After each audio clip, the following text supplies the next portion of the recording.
I set these words down in my grey years, when my hands no longer draw the bow, and my ears still ring with the first thunder I heard on Tanegashima.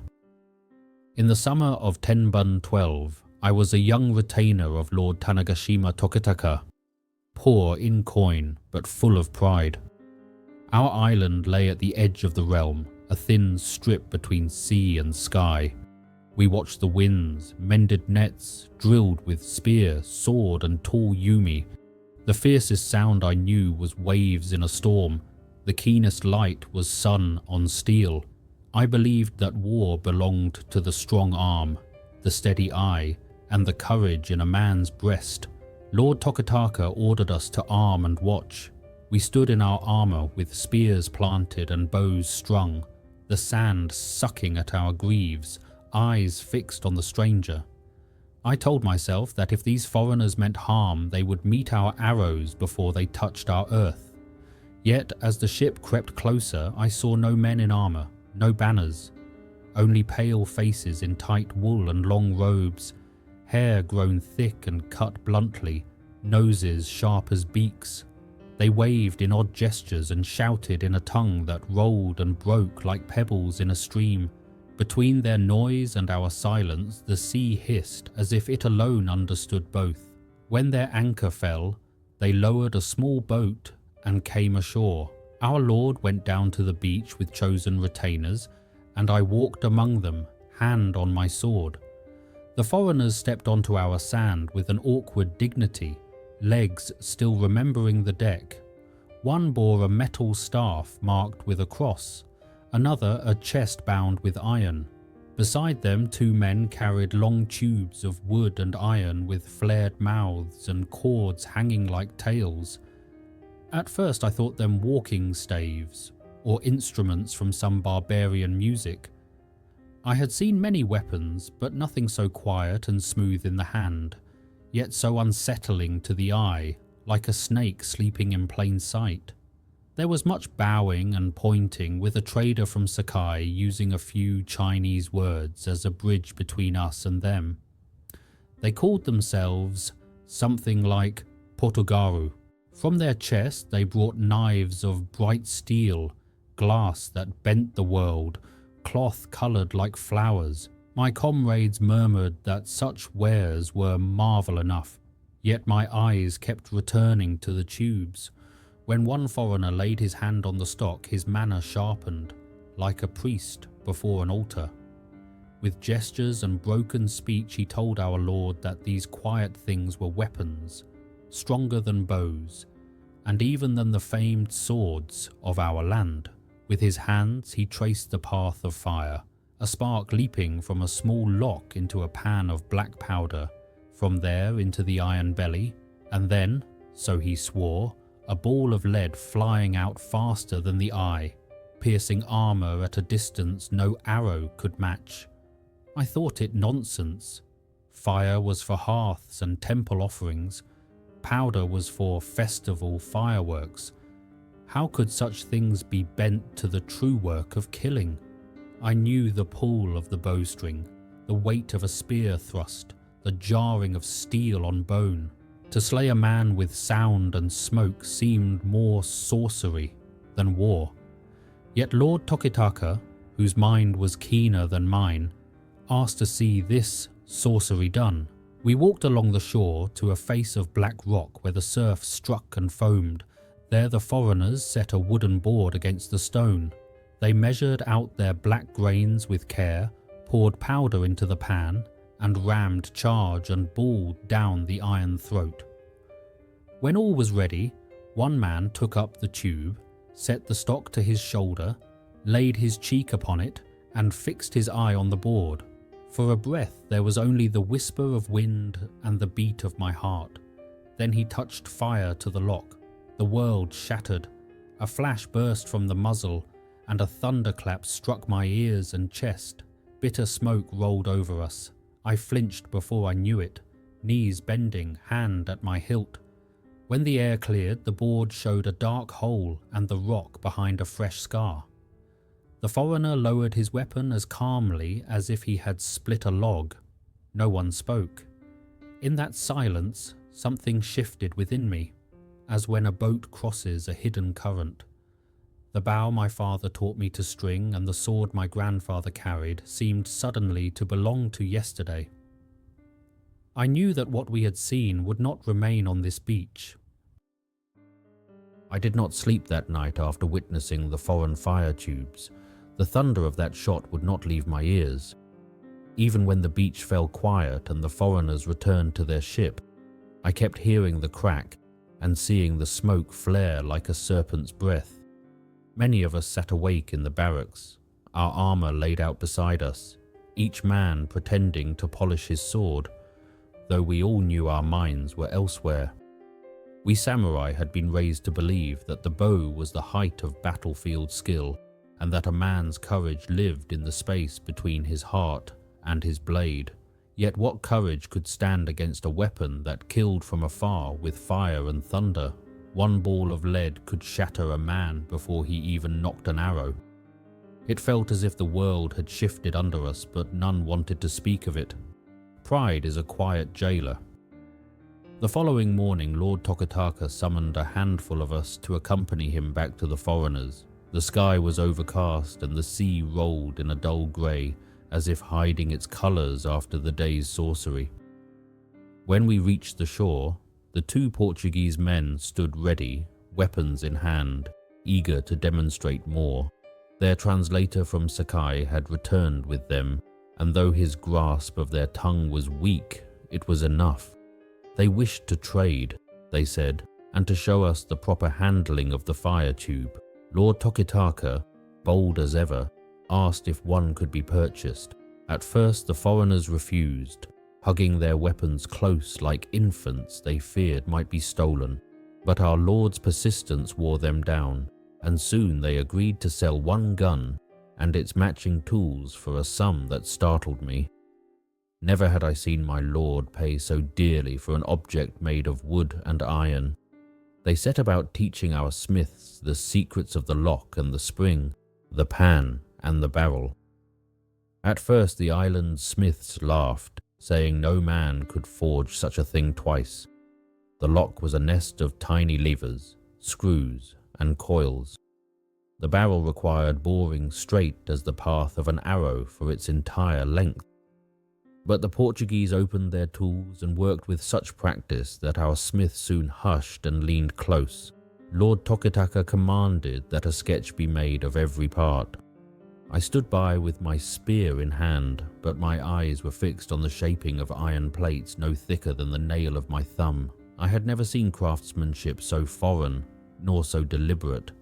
They built machines within machines. When the test firing came, the thunder came again, sharp, violent, and echoing across the cliff face like the yell of a wrathful god. Every time the smoke rose in a white bloom, fishermen down the beach looked up in alarm. After several rounds, the Portuguese handed the weapon to Lord Tokataka himself. My breath caught as he placed his cheek to the stock. Never had I seen our Lord hesitate, but the fire tube made even him pause. He pulled the trigger. The lock snapped, the powder flared, and another bolt of noise tore the air. When the smoke thinned, the board we used as a target had split nearly in two.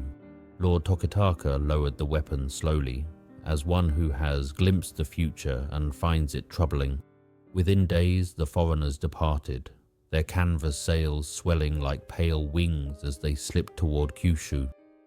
Yet the fire tube remained with us, a single spark from a foreign world now lodged in our island.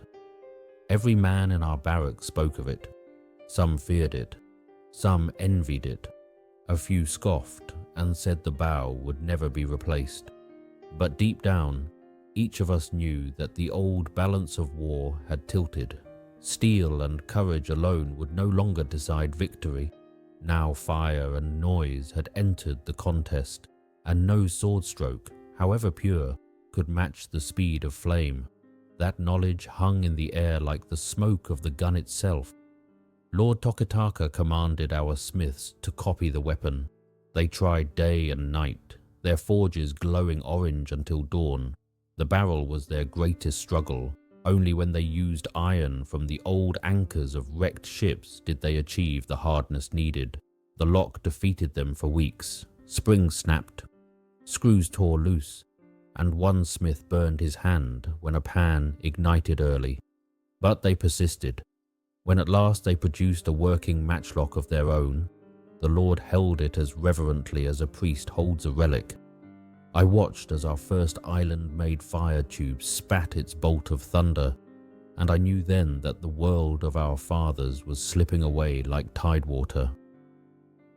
In the nights that followed, I left my armor untouched and sat instead with the sketches of the lock, tracing each lever with the tip of my finger.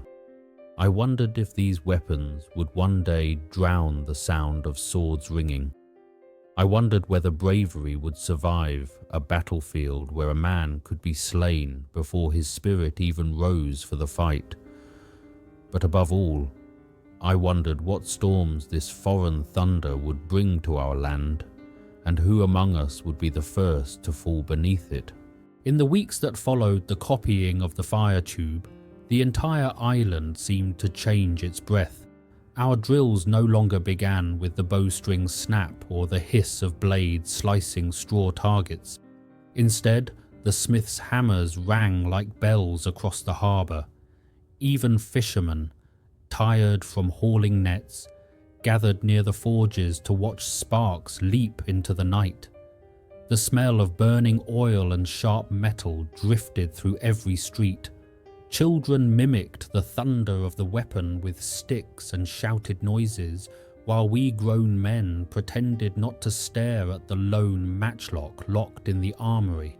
Though only a handful of us had held it, every man on Tanegashima walked with the sense that a shadow had crossed our future, neither fully dark nor fully bright, but heavy all the same. My lord ordered those of us who had witnessed the demonstration to assemble again at the beach. The morning was cool, and mist clung to the rocks like old silk.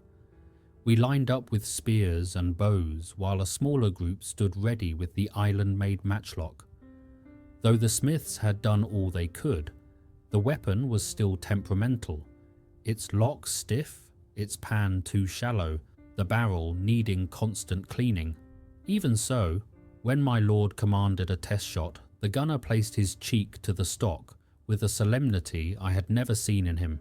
The match cord glowed like a serpent's eye. Then the snap, the flash, the thunder, though weaker than the foreigner's gun, still powerful enough to rattle the driftwood at my feet. A gull flew up in fright, crying into the air as if it too sensed that something old had died. Later that day, my lord called me to his hall. The shutters were open, letting in the salted wind and a thin shaft of sunlight that fell across the polished floor. He asked me what I thought of the weapon. I struggled to answer. I told him that the bow had shaped my life, that the sword had shaped my father's life, and that the fire tube would shape the life of men yet unborn. He nodded, staring at the matchlock laid across the tatami in front of him. "The world changes," he said quietly. "A man must choose whether he will change with it or be changed by it." I did not know then how heavy those words would become, but even in that moment I felt something tighten in my chest, the knowledge that I stood at the edge of a turning era. As summer deepened, word of the new weapon spread across Kyushu.